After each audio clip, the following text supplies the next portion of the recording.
We went on a journey, not just a trip, but something deeper. We followed the trail our ancestors once walked, all the way from Thompson Pass to the Buffalo Lands of Montana. At the first People's Jump, we stood below Table Butte, a place our ancestors knew by heart. The most powerful part, meeting our relatives from the Confederated Salish Kootenai tribe. We shared stories, songs, and prayers. We walked the same hunting grounds once again together as one community.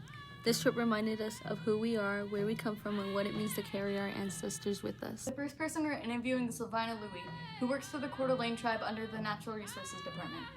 What were your feelings going into the bison trip? I was really excited because last year we had gone on this trip with Dave Lazar and we brought interns. And this year we were bringing more interns and teachers from the tribal school. Really felt like this was a great opportunity for our young people to awaken their spirits and try to feel their ancestors, and by walking in their ancestors' footsteps, traveling through, following the rivers that our people traveled, picking up people along the lake, and then imagining going over the mountain passes and going, all the way to Montana, hundreds of miles in moccasins and, riding horses. And I just, thought it would be really cool to have our youth experience that, especially because our youth, live in homes and they have shoes and they have electronics and they had to go like hours without service. And I thought that was really beneficial because we just wanted them to go back and remember what our ancestors did so that they could be here today. So I felt really good about it, and I love that our youth were able to learn a song and sing a song with other youth from Salish Kootenai tribe.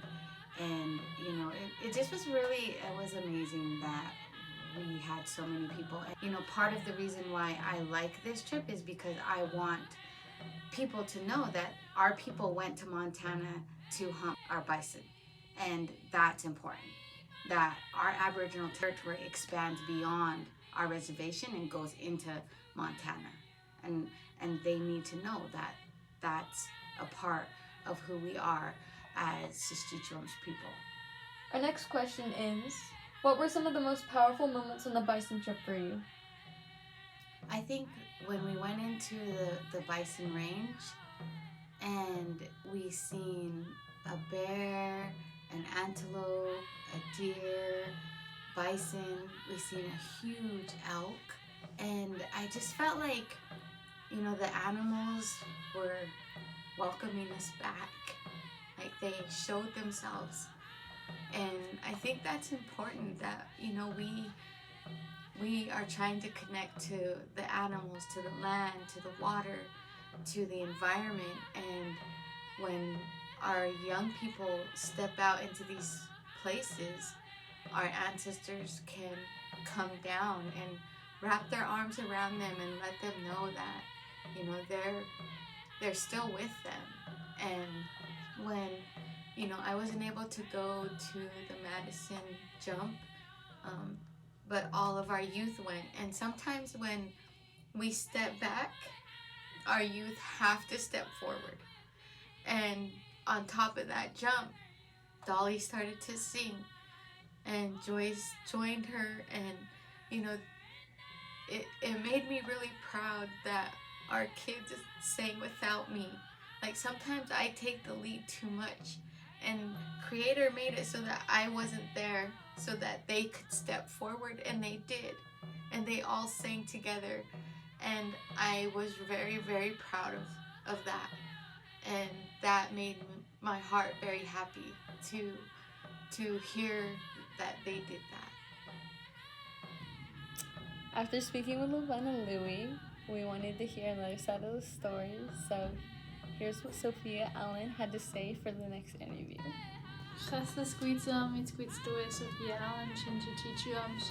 Hi, I'm Sophia Allen. I'm a member of the Coeur d'Alene Tribe. I'm a member of the Zachary Allen family, the Antelope family. What did it mean to you to walk this trail of your ancestors? It was really important for me to go on this trip and to kind of retrace the steps of my ancestors, because I think a lot of my life. I didn't grow up understanding a lot of the traditional routes we would have taken to go for food. I think there's that famous line in Smoke Signals that everybody knows that says that we ate salmon, we didn't hunt buffalo. So when I first started looking into all of this stuff and hearing about the buffalo trip, I didn't know that our people really went into Montana to go on annual buffalo trips. And so I think that was really important just to even have that knowledge restored, because I think a lot of our youth didn't maybe know that, or knew it but didn't really understand. And so that was really important to me. And I also think there was a really cool moment when we were on the trip where a lot of the people on the trip giving us the information were telling us that it might have been since the late 1800s, since the last buffalo trip, that anyone who was Coeur d'Alene had stepped in the places we were stepping, or had looked out and seen the sights that we were seeing. And so even though it was very, very powerful to be in some of these places and to kind of step out and to like see these amazing mountains and kind of the drop-offs into the valleys, it's even more meaningful to know that literally 200 years ago, 300 years ago, 400, and then even beyond then, we even learned about signs of our ancestors being in different places up to 18,000 years ago. It was really powerful to know that our people had continuously been in those spaces, and that even though we were away from home, away from the reservation, all of the plants and the rocks and the water, all of the land, everything remembered all of us, and that we remembered it. And so I think that was really powerful for me to be there in that space with all my friends and family. So After interviewing Sophia Allen, we wanted one last perspective. So here is Dixie Stensgaard for one last interview. My name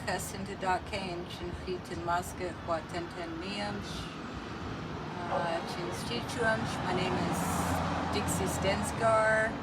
I'm a member of the Coeur d'Alene Tribe, and I work for the Coeur d'Alene Tribe in the Culture Department.